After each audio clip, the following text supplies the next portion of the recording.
We begin tonight with a deadly plane crash in Egypt. More than 200 people, mostly Russians, are dead.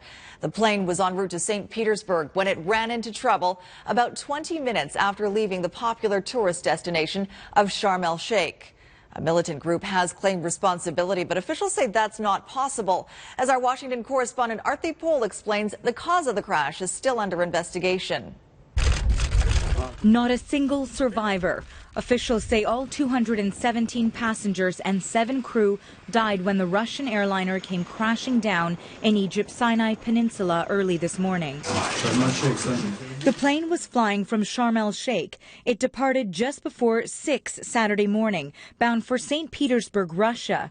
The Airbus 321 reached a cruising altitude of more than 30,000 feet. Officials say the pilot reported the aircraft was experiencing technical problems. Then, 23 minutes after takeoff, the flight lost contact.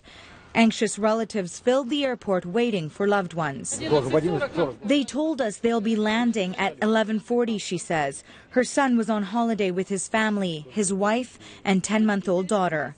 17 children were on board, 62 men and 138 women, almost all Russian. Mental health professionals were at airports to offer support.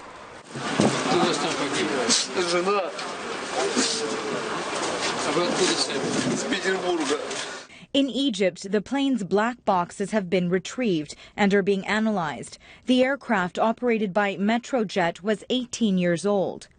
Egypt's prime minister says a special team will be tasked with determining the cause.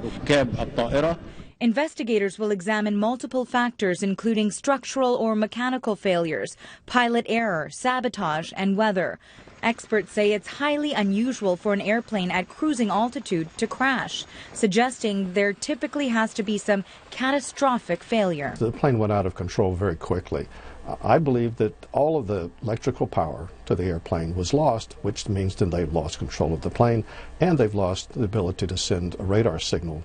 The plane went down in a region where Islamic State-linked militants operate. One group attempted to claim responsibility for the crash, but authorities say there's no evidence of terrorism.